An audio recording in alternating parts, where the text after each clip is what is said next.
So guys welcome back and back the welcome to another brand new video. आज हम करने वाले हैं question number 81 LeetCode daily challenge का, जो कि सर्च इन रोटेटेड सॉर्टेड अरे 2। हमने इसका फर्स्ट पार्ट हाल ही में किया था 2 दिन पहले, जिसका लिंक मैं वीडियो में डाल दूंगा। उससे सिमिलर क्वेश्चन है और चिंता मत करो, कहीं जाने की जरूरत नहीं है, उधर जाके और डिटेल में देख सकते हो, बट यहाँ पे भी मैं पूरा एक्सप्लेनेशन दूंगा। तो चले शुरू करते हैं क्वेश्चन को। क्वेश्चन कह रहा है कि हमें एक अरे दे रखी है नंबर की, और उसमें हमारा टारगेट दे रखा है। हमें बताना है कि वो टारगेट इस अरे में है या नहीं। तो आप तो सोच रहे होगे कि यार ये तो डायरेक्टली हम सर्च कर ले अरे में, लीनियर टाइम कॉम्प्लेक्सिटी में हो जाएगा। बिल्कुल कर सकते हो, बट यहाँ पे लिखा है कि हमें ओवरऑल ऑपरेशन को रिड्यूस करना है, यानी कि हमें इसे ऑप्टिमल करना है। तो एक चीज़ ये हो गई। तो हम लीनियर टाइम कॉम्प्लेक्सिटी में कर सकते हैं, जो कि सबमिट हो जाएगा, बट हमें और ऑप्टिमल करना है। तो पहले इसे एक बार लीनियर टाइम कॉम्प्लेक्सिटी में कर लेते हैं। तो उसके लिए कुछ नहीं करना। For int i is equal to 0, i less than nums dot size i plus plus. If हमारा अगर जो नंबर है वो टारगेट के इक्वल आ गया तो हम उसी मोमेंट पे ट्रू रिटर्न कर देंगे, नहीं आया तो हम फॉल्स रिटर्न कर देंगे। तो ये तो बहुत ही ज़्यादा बेसिक अप्रोच हो गया, ब्रूट फोर्स, जो कि लीनियर टाइम कॉम्प्लेक्सिटी है। बट इंटरव्यूअर आपसे कहेगा नहीं, मुझे और ऑप्टिमल चाहिए, और ये क्वेश्चन बहुत जगह पूछा गया, एडोब, मेटा, गूगल, काफ़ी जगह पूछा जाता है। तो ये ऐसे नहीं कर सकते। फिर हमने जो लास्ट टाइम भी किया था, इसे ऑप्टिमाइज किया था, जो कि इसका फर्स्ट पार्ट था, उसको हम एन लॉग एन में लेकर आए थे। कैसे लाए थे? बाइनरी सर्च लगा के। तो बाइनरी सर्च लगेगा कैसे? तो वही चीज़ हम वापस से यहाँ समझते हैं। तो उसके लिए मैं एग्जांपल ले लेता हूँ ये वाला। तो उस क्वेश्चन से मैंने ये एग्जांपल लिया, जो कि ये था। तो उसमें हमें करना क्या था? एक्चुअल में ये एक सॉर्टेड अरे ही है, बस हमने उसे रोटेट कर दिया। तो रोटेशन के बाद जो नंबर्स हमें मिल रहे हैं ना, तो हमें उसमें एक चीज़ देखनी थी कि ये जो 4 5 6 7 0 1 2, तो ये ना हाफ हाफ पार्ट में सॉर्टेड है। ये वाला पार्ट सॉर्टेड है और ये वाला पार्ट सॉर्टेड है। और ये जो एलिमेंट होता है इसे हम कहते हैं पिवट एलिमेंट। इस एलिमेंट के अराउंड रोटेशन टेक प्लेस हुआ होगा, और इसके आगे का अरे भी सॉर्टेड है और इसके पीछे का अरे भी सॉर्टेड है। तो हम ये पिवट एलिमेंट के अराउंड कर रहे थे क्वेश्चन को सॉल्व। तो एक्चुअल में क्या कर रहे थे? एक चीज़ तो हम ये भी कर सकते हैं कि हम इसे सॉर्ट कर लें और फिर निकाल लें, बाइनरी सर्च अप्लाई कर लें। वो कर सकते हो, लेकिन उससे एन लॉग एन कॉम्प्लेक्सिटी हो जाएगी। लेकिन हमें क्या चाहिए? मोस्ट ऑप्टिमल, और मोस्ट ऑप्टिमल लॉग एन में ये हो सकता है, यानी सिर्फ बाइनरी सर्च से भी हो जाएगा। हमें सॉर्टिंग की जरूरत नहीं है, ऑलरेडी सॉर्टेड है, बस रोटेट किया है। तो अब करना क्या है? तो हमें ये पिवट एलिमेंट के अराउंड चेक करना था। तो हम उस क्वेश्चन में क्या कर रहे थे? हम देख रहे थे कि जो हमारी टारगेट वैल्यू है वो फर्स्ट सॉर्टेड हाफ में है या सेकेंड सॉर्टेड हाफ में है। ओके, वो देख लेते थे हम सबसे पहले। तो अगर मैं उसे देखूं तो देखते कैसे थे? हम देखते थे कि जैसे एलिमेंट्स हैं, नया एग्जांपल ले लेते हैं यहाँ पे। इसको हम अगर लिखें 4 5 6 7 0 1 2, इंडेक्सिंग इनकी कर देते हैं। इंडेक्सिंग होगी 0 1 2 3 4 5 6। अब इंडेक्सिंग करने के बाद इनका मिड एलिमेंट निकालेंगे, क्या आएगा? 6/2 डेट इज 3। 3 यानी हमारा मिड की वैल्यू आ गई 7। तो अभी हमारा 7 है मिड एलिमेंट। तो हम देखेंगे कि जो मिड एलिमेंट है वो हमारे स्टार्टिंग एलिमेंट से छोटा है या बड़ा है। अगर मेरा स्टार्ट से बड़ा है मिड, ठीक है भाई, हम इस कंडीशन में आ गए कि स्टार्ट से बड़ा है। तो हम इसमें देख रहे थे, अंदर चेक कर रहे थे कि हमारा जो टारगेट है क्या वो इस रेंज में आ रहा है। कहने का मतलब क्या हम स्टार्ट मतलब मिड बड़ा है स्टार्ट से, इसका मतलब है कि हम फर्स्ट पार्ट में हैं। और अब हम चेक कर रहे हैं कि इसके अंदर हमारी टारगेट वैल्यू है नहीं। तो उसके लिए क्या करेंगे? स्टार्ट हमारा लोअर बाउंड हो गया, यानी स्टार्ट से बड़ा ही होना चाहिए हमारा टारगेट। और साथ में हम देखेंगे कि जो हमारा मिड वैल्यू है उससे टारगेट छोटा होना चाहिए, ग्रेटर देन और इक्वल टू टारगेट। अगर ऐसा है तो मैं अपने एंड, जो कि मेरा अभी लास्ट में और स्टार्ट अभी स्टार्ट में ही होता है, एंड को मूव कर सकता हूँ मिड -1 में। यानी कि मुझे ये आंसर जो है फर्स्ट हाफ में मिल जाएगा। ये था। और अगर ऐसा नहीं है तो इसी के अंदर एल्स लिख दूंगा कि मुझे सेकेंड हाफ में जाना है, जो कि हो जाएगा स्टार्ट इज इक्वल टू मिड+1। तो ये तो हमारा हाफ हिस्सा हो गया। और मान लेते हैं कि अगर हमारा मिड एलिमेंट स्टार्ट से बड़ा नहीं है, यानी कि हम सेकेंड हाफ की बात कर रहे हैं, जो कि ये होगा। तो सेकेंड हाफ में अगर हम गए तो सेकेंड हाफ में भी सेम चीज़ चेक करेंगे। अब की बार बाउंड सेम रहेंगे, बस अब की बार हमारा जो मिड एलिमेंट है वो लोअर बाउंड हो जाएगा। यहाँ पे एक इफ कंडीशन है, मिड हमारा लोअर बाउंड हो गया, कि मिड से बड़ा ही होना चाहिए टारगेट और हमारा एंड वैल्यू से छोटा होना चाहिए, and should be greater than equal to target. अगर ऐसा है तो हम अपने सेकेंड हाफ में ढूंढ सकते हैं, और सेकेंड हाफ में ढूंढने का मतलब है हम स्टार्ट को कर देंगे मिड प्लस 1, और अगर ऐसा नहीं है तो इसमें भी एल्स कंडीशन है कि हम एंड को कर देंगे मिड -1।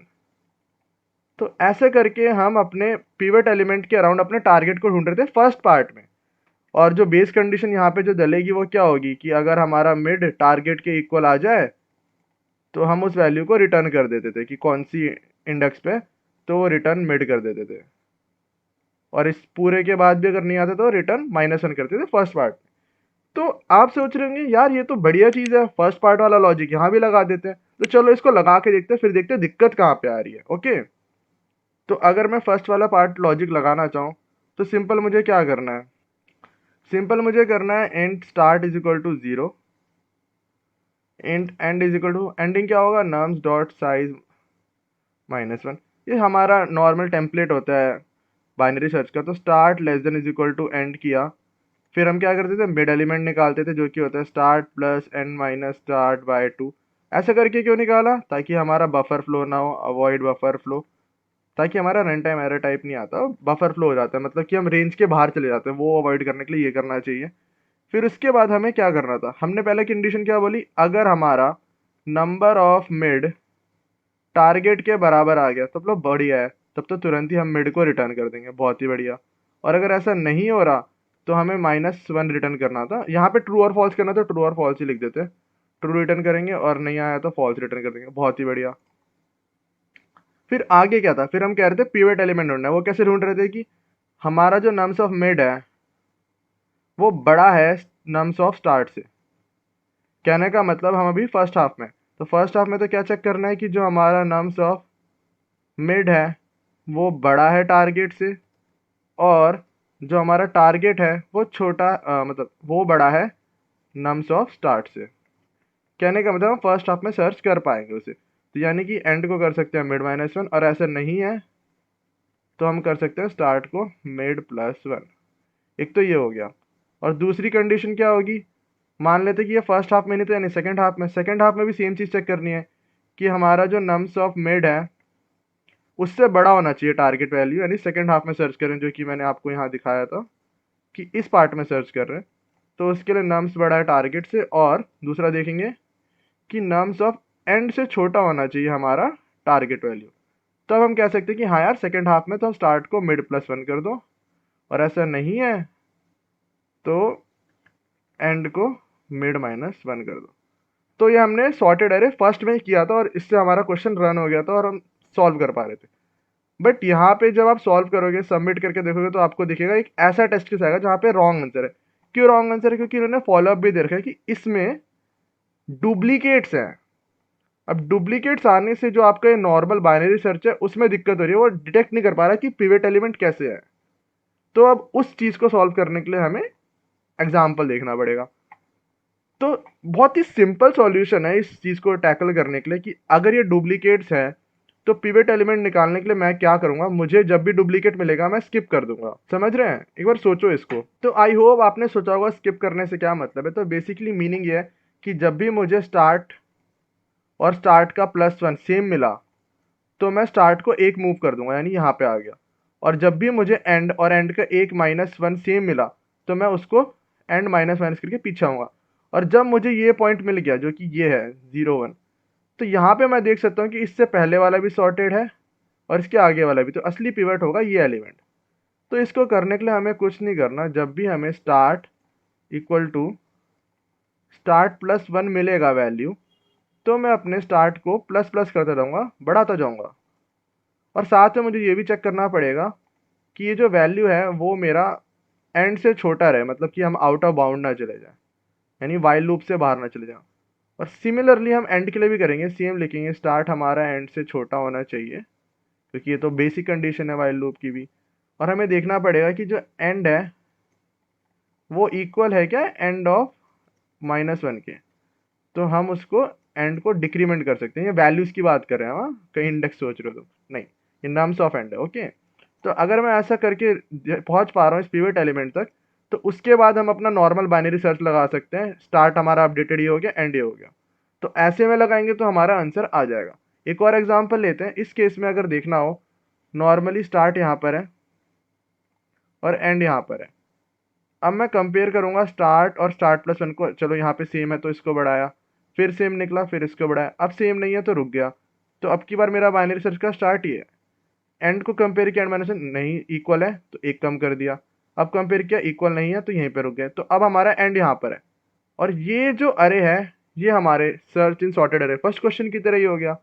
यहाँ पे कोई डुप्लीकेट्स नहीं है स्टार्ट और एंड के बीच में, और ये हमारा पिवट एलिमेंट है। तो हमें ऐसे वैल्यू निकालनी पड़ेगी। तो हम अगर ऐसा कर रहे हैं तो हमारा आंसर आ जाए। कहने का मतलब डुप्लीकेट्स को हटा दो, जब भी डुप्लीकेट मिले उन्हें स्किप कर दो। Skip the duplicates and you will arrive at a similar conclusion. तो इसलिए हम इस पूरे एरे को सॉर्ट करके भी कर सकते थे, बट एन लॉग एन हो जाता, वो हमें नहीं चाहिए, हमें लॉग एन में ही करना है। तो हमने ये तरीका सोचा कि हम डुप्लीकेट्स को स्किप कर दें तो हमारा बाइनरी सर्च लग जाए। अब स्किप करने का क्या तरीका है? सिंपल, ये मिड वैल्यू निकालने से पहले यहाँ पे हम कर सकते हैं वाइल स्टार्ट हमारा जब भी एंड से छोटा है, चेक कर लो नम्स ऑफ स्टार्ट बराबर है क्या nums of start plus one के। अगर ऐसा है तो स्टार्ट को प्लस प्लस कर दो। और दूसरा कंडीशन क्या है? While start less then and, और चेक करना है नम्स ऑफ जो एंड है क्या वो बराबर है nums of and minus one के। अगर ऐसा भी है तो एंड को माइनस माइनस कर दो। बस इतना आपने किया, यानी आपने अपने सारे डुप्लीकेट से डील कर लिया। तो इस कंडीशन में हमारा ये थर्ड केस भी पास हो जाएगा और ये क्वेश्चन सॉल्व हो जाएगा। तो टाइम कॉम्प्लेक्सिटी अभी भी लॉग एन है, क्योंकि ये भी हाफ पार्ट में डिवाइड कर रहा है, काइंड ऑफ कह सकते हैं। मतलब इसको थोड़ा आप सोचो एक तरह से, बट ओवरऑल टाइम कॉम्प्लेक्सिटी आपकी लॉग एन में हो गया, यानी सिर्फ बाइनरी सर्च की टाइम कॉम्प्लेक्सिटी में ये सॉल्व हो चुका है। कैसे? क्योंकि जो स्टार्ट और एंड की वैल्यू है वो हर बार हाफ होती जा रही है, तो लॉग एन में ही हो रहा है, हर बार टू हिस्सों में डिवाइड हो। जब भी कोई चीज़ दो हिस्सों में डिवाइड हो सकती है उसकी टाइम कॉम्प्लेक्सिटी लॉग एन आ जाती है। अगर आपको इसके अराउंड डिटेल वीडियो चाहिए तो उसके लिए कमेंट कर देना। स्पेस कॉम्प्लेक्सिटी कांस्टेंट है, हमने कोई एक्स्ट्रा स्पेस यूज नहीं किया।